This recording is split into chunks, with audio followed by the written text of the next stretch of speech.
दोस्तों मेरी इस वीडियो को आप बिल्कुल भी पहले ही लाइक नहीं करना। अगर आपको मेरी ये आज की वीडियो अच्छी लगती है तो ही जाकर आप मेरी वीडियो के एंड में लाइक करना, अगर आपको लगता है कि ये वीडियो लाइक करने के लायक है। दोस्तों इस वीडियो में हम आपके लिए जो एग्जाम हुआ था जेकेपी बॉर्डर बटालियन के लिए उसका क्वेश्चन पेपर लाए हैं और इसमें आपके लिए बहुत ही इंपॉर्टेंट क्वेश्चंस हैं और ये क्वेश्चंस आपको आने वाले एग्जाम में हेल्प जरूर करेंगी। मैं अगेन आपसे रिक्वेस्ट करना चाहूंगा कि इस वीडियो को आप बिल्कुल मिस ना करें।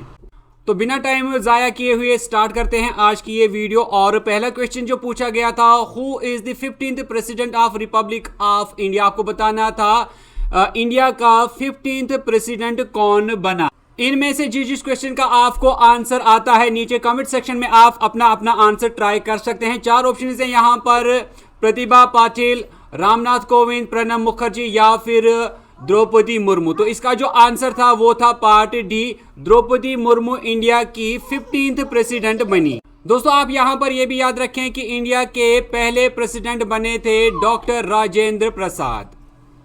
नेक्स्ट क्वेश्चन था, Jammu and Kashmir reorganisation act was passed by Parliament of India in which year. आपको बताना था कि जम्मू कश्मीर रीऑर्गेनाइजेशन एक्ट को किस साल पार्लियामेंट ऑफ इंडिया ने पास किया। ऑप्शंस थे आपके पास 2017, 2018, 2019 या फिर 2020।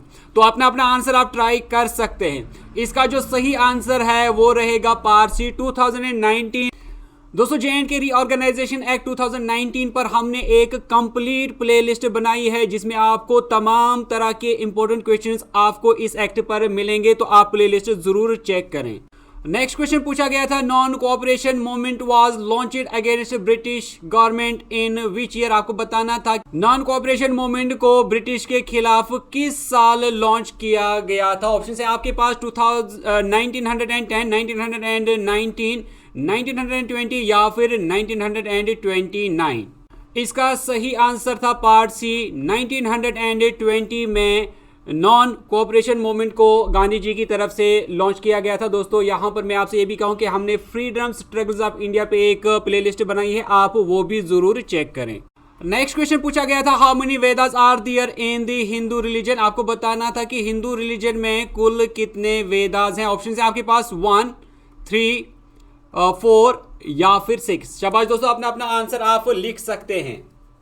इसका सही आंसर था पार्ट सी 4 वेदास हैं हिंदू रिलीजन में, जिनमें एक का नाम है ऋग्वेदा, दूसरे का नाम है सामवेदा, तीसरे का नाम है यजुर्वेदा और 4th का नाम है अथर्वा वेदा। ये 4 वेदास हैं हिंदू रिलीजन में। नेक्स्ट क्वेश्चन बहुत ही इंपॉर्टेंट है, ये कई बार एग्जाम में पूछा जा चुका है। Vande Mataram was written by. आपको बताना है कि वंदे मातरम किसने लिखा है। ऑप्शन आपके पास बंकिम चंद्र, बाल गंगाधर तिलक, अलामा इकबाल या फिर रविंद्रनाथ टैगोर। शाबाश दोस्तों, आप अपना आंसर लिख सकते हैं।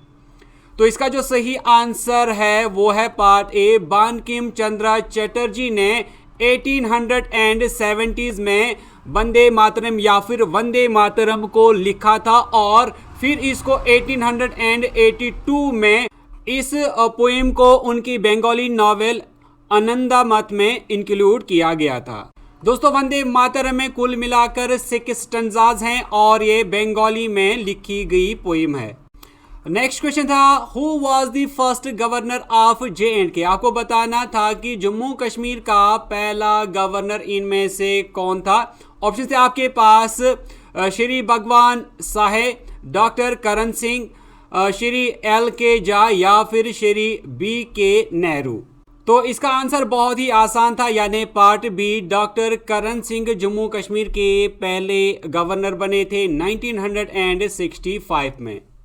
नेक्स्ट क्वेश्चन पूछा गया था, which type of resource is iron ore. आपको बताना था कि आयरन ओर किस तरह का रिसोर्स होता है। ऑप्शन थे रिन्यूएबल, नॉन रिन्यूएबल, बायोटिक या फिर फ्लो। तो इसका जो आंसर था वो था part B, non renewable source होता है आयरन ओर। नेक्स्ट क्वेश्चन पूछा गया था, which of the following is a replenishable source. आपको बताना था कि इनमें से रिप्लेनिशनेबल सोर्स कौन सा है। रिप्लेनिशनेबल सोर्स का मतलब होता है रिन्यूएबल सोर्स। इनमें से कौन सा रिन्यूएबल सोर्स है? ऑप्शन थे कोल, फॉसिल फ्यूल, विंड एनर्जी या फिर नेचुरल गैस। तो इसका जो सही आंसर था वो था part B, wind energy. Next question पूछा गया था alluvial soil is found in, आपको बताना था कि इन स्टेट्स में ऑलिवियल सॉइल कहां पर ज्यादा पाई जाती है। ऑप्शन आपके पास पंजाब, छत्तीसगढ़, कर्नाटका या फिर मणिपुर यहां पर लिखा गया था।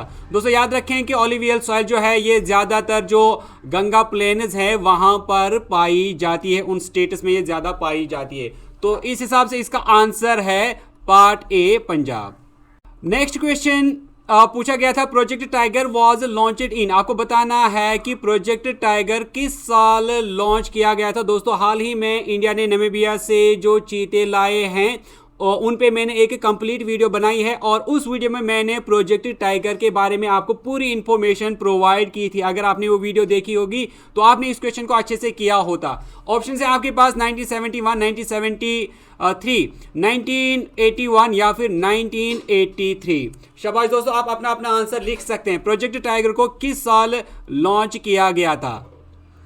इसका सही आंसर रहेगा पार्ट बी, 1973 में प्रोजेक्ट टाइगर को लॉन्च किया गया था और मंथ था अप्रैल। बाकी आप वीडियो में जरूर चेक करें, national parks of Jammu and Kashmir and India.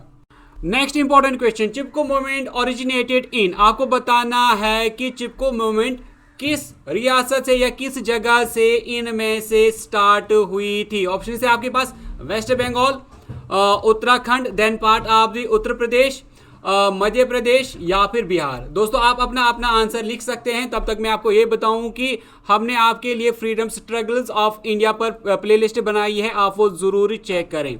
तो आपको बताना था कि चिपको मूवमेंट किस जगह से ओरिजिनेट हुई थी। तो इसका जो सही आंसर है वो है पार्ट बी, उत्तराखंड, जो कि उस टाइम उत्तर प्रदेश का हिस्सा हुआ करती थी। तो इसका सही आंसर उत्तर प्रदेश भी बनता है। दोस्तों आपको यहां पर इंपॉर्टेंट बात ये याद रखनी होगी कि चिपको मूवमेंट जो है 1973 में स्टार्ट हुई थी और ये प्लांट्स, ट्रीज को बचाने के लिए मूवमेंट स्टार्ट हुई थी। उत्तर प्रदेश के चमोली डिस्ट्रिक्ट में इसको स्टार्ट किया गया था। Next important question, who was the first home minister of India, आपको बताना था कि इंडिया का पहला होम मिनिस्टर कौन बना था। दोस्तों इस पे हमने एक वीडियो बनाई है, फर्स्ट इन इंडिया। अगर आपने वो नहीं देखी है तो आप जरूर देखें। उसमें हमने तमाम जो इंडिया में पहले रहे, चाहे फीमेल या फिर मेल, वो हमने उसमें डिस्कस किया है। तो यहाँ पर ऑप्शन थे, पहला होम मिनिस्टर इंडिया का सरदार वल्लभ भाई पटेल, सी राजा गोपालाचार्य, जेबी पंत या फिर चरण सिंह। तो इसका सही आंसर है पार्ट ए, सरदार वल्लभ भाई पटेल इंडिया के पहले होम मिनिस्टर बने। दोस्तों यहां पर मैं आपसे एक एक्स्ट्रा क्वेश्चन पूछना चाहूंगा, मुझे बताइए कि सरदार वल्लभ भाई पटेल को और किस नाम से जाना जाता है। नेक्स्ट क्वेश्चन पूछा गया था, ये भी आपने कई बार देखा होगा एग्जाम्स में, Swaraj is my birth right and I shall have it was famously given by, आपको बताना था Swaraj is my birth right and I shall have it, ये नारा इनमें से किसने दिया था। हालांकि ये बहुत ही आसान है।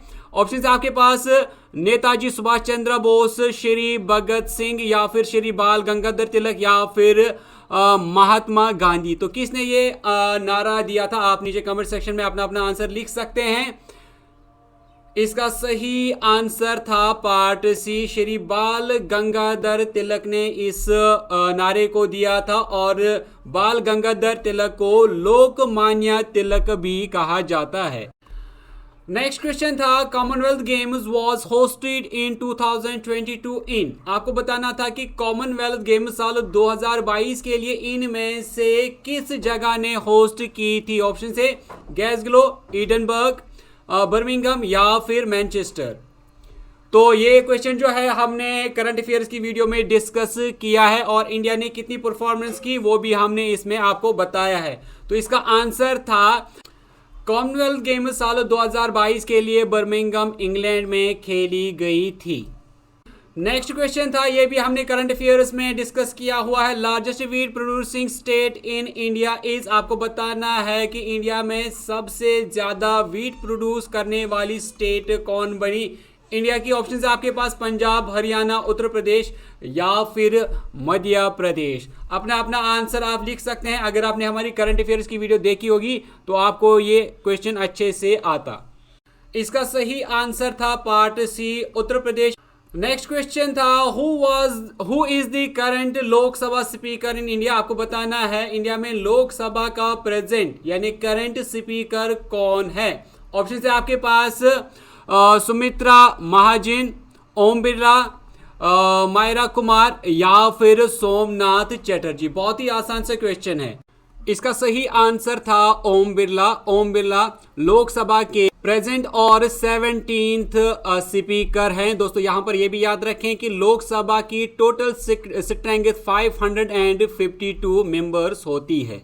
Next question, which of the following countries does not share it is boundary with India. आपको बताना था कि इनमें से कौन सा मुल्क इंडिया के साथ अपनी बाउंड्री शेयर नहीं करता। बहुत ही आसान सा क्वेश्चन, भूटान, म्यांमार, इराक या फिर पाकिस्तान। तो सही आंसर था इसका पार्ट सी, इराक। नेक्स्ट और बहुत ही important question, father of green revolution in India is. आपको बताना है कि father of green revolution in India ये किसको कहा जाता है। ऑप्शन से आपके पास श्री MS स्वामीनाथन, श्री वैघे कुरेन या फिर दुर्गेश पटेल या फिर निरपख तूतज। दोस्तों आप अपना अपना आंसर ट्राई करें। Father of green revolution in India किसको कहा जाता था।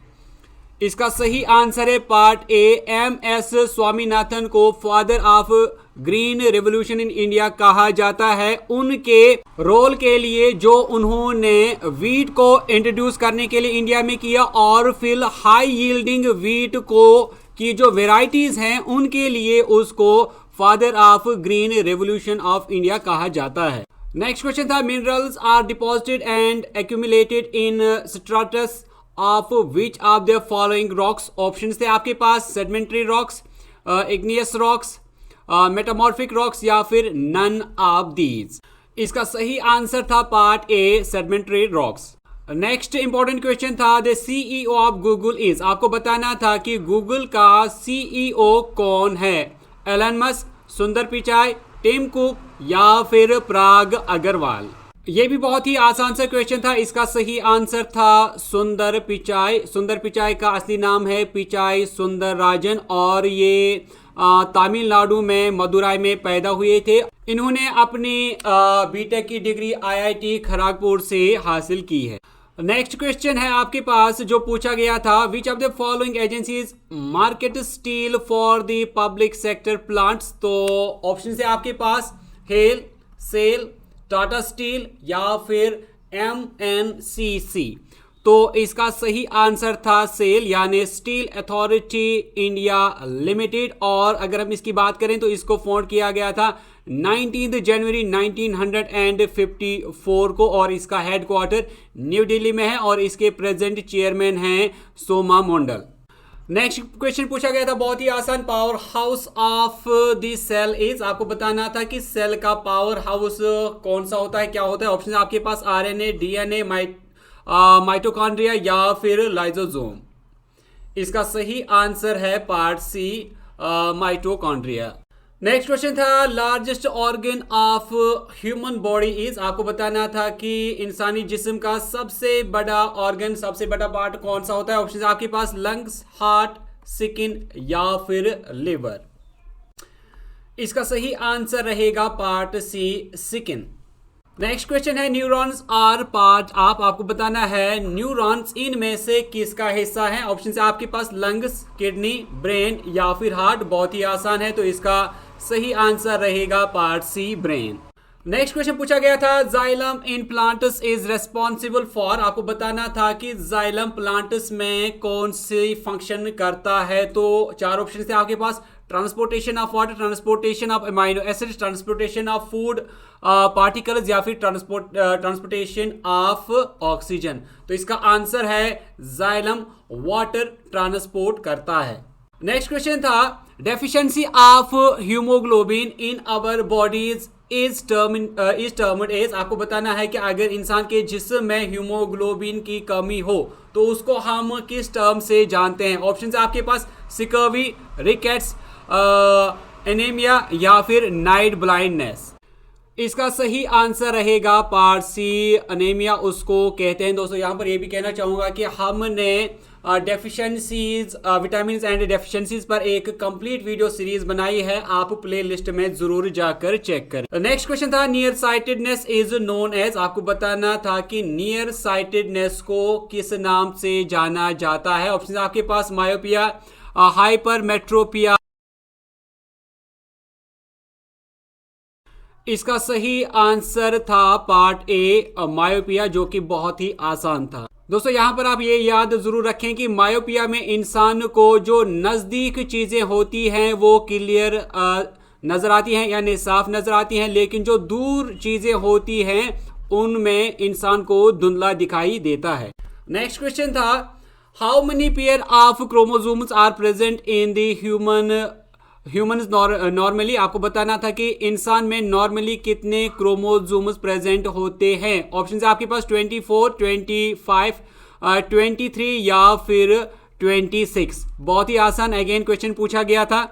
तो इसका जो सही आंसर था नॉर्मली इंसान में 23 पेयर ऑफ क्रोमोसोम्स पाए जाते हैं। नेक्स्ट बहुत ही important question again, who is known as father of genetics, आपको बताना है कि फादर ऑफ जेनेटिक्स किसको कहते हैं। ऑप्शंस आपके पास Charles Darwin, Gregor Mendel, Louis Pasteur या फिर विलियम हॉर्वे। इसका सही आंसर था पार्ट डी, ग्रेगर मेंडल को फादर ऑफ जेनेटिक्स कहा जाता है। नेक्स्ट क्वेश्चन था which of the following is not a part of Commonwealth nations, आपको बताना था इनमें से कौन सा कॉमनवेल्थ नेशंस का पार्ट नहीं है। Options Australia, India, south Africa या फिर यूनाइटेड स्टेट्स ऑफ अमेरिका। इसका सही आंसर है part D, United states of America. Next question था हवा महल इज फाउंड इन, आपको बताना था कि हवा महल इनमें से किस जगह पर है, कहां पर है हवा महल। ऑप्शन है आपके पास बीकानेर, जयपुर, जैसलमेर या फिर उदयपुर। इसका सही आंसर था पार्ट बी, जयपुर में है हवा महल। दोस्तों यहाँ पर ये आप जरूर याद रखें कि हवा महल को 1799 में बनवाया गया था, इसको महाराजा स्वाई प्रताप ने बनवाया था। नेक्स्ट क्वेश्चन था कश्मीर इज नेम्ड आफ्टर, आपको बताना है कि कश्मीर का नाम किसके नाम पर रखा गया है। ऑप्शन से आपके पास ऋषि कल्हन, ऋषि शंकराचार्य, ऋषि कश्यप या फिर नन ऑफ दीज। बहुत ही आसान सा क्वेश्चन है, आप इसका आंसर नीचे कमेंट सेक्शन में लिखकर बताएं। दोस्तों यहाँ पर मैं आपसे ये कहना चाहूँगा कि history of Jammu and Kashmir पर मैंने बहुत सारी वीडियोस बनाई हैं जिनमें हमने कश्मीर से रिलेटेड ऑलमोस्ट सारे क्वेश्चंस ऐड किए हैं। आप ज़रूर प्ले लिस्ट जाकर चेक करें history of Jammu and Kashmir. तो दोस्तों याद रखें कि कश्मीर का नाम ऋषि कश्यप के नाम पे रखा गया है और ऋषि कश्यप पे हमने एक पूरी वीडियो भी बनाई है। नेक्स्ट क्वेश्चन था Vitasta is ancient name of, आपको बताना था कि वितास्ता जो है ये किस का पुराना नाम है, एंशंट नाम है। ऑप्शंस हैं चेनाब, तावी, जैलिम या फिर इंडस। तो ये भी history of Jammu and Kashmir और rivers of Jammu and Kashmir में हमने डिस्कस किया है। तो इसका आंसर है पार्ट सी, जहलिम, जिसको कश्मीरी में वैत भी कहा जाता है। नेक्स्ट क्वेश्चन था ancient sun temple in Kashmir is, आपको बताना है कि कश्मीर में एंशंट सन टेम्पल इनमें से कौन सा है। ऑप्शन आपके पास Shankaracharya temple, Martand temple, Raghunath temple या फिर नन ऑफ दीज। दोस्तों ये भी हमने history of Jammu and Kashmir में डिस्कस किया हुआ है, आप जरूर जम्मू एंड कश्मीर हिस्ट्री की जो प्ले लिस्ट है history of Jammu and Kashmir वो चेक करें। दोस्तों यहाँ पर हम जो बाकी क्वेश्चंस हैं आपके लिए पार्ट 2 वीडियो में लाएंगे बहुत ही जल्द, तो जिसमें हम बाकी जो क्वेश्चंस हैं जिनमें अब मैक्सिमम जो है जम्मू कश्मीर पर होंगे तो वो हम इसमें डिस्कस करेंगे, जिससे आपको आने वाले एग्जाम में हेल्प जरूर मिलेगी। तो दोस्तों अगर आपको वीडियो अच्छी लगी तो वीडियो को लाइक करने के साथ साथ शेयर जरूर करें, चैनल को सपोर्ट करने के लिए। दोस्तों हम मिलते हैं आपसे एक नेक्स्ट वीडियो में, तब तक के लिए टेक केयर।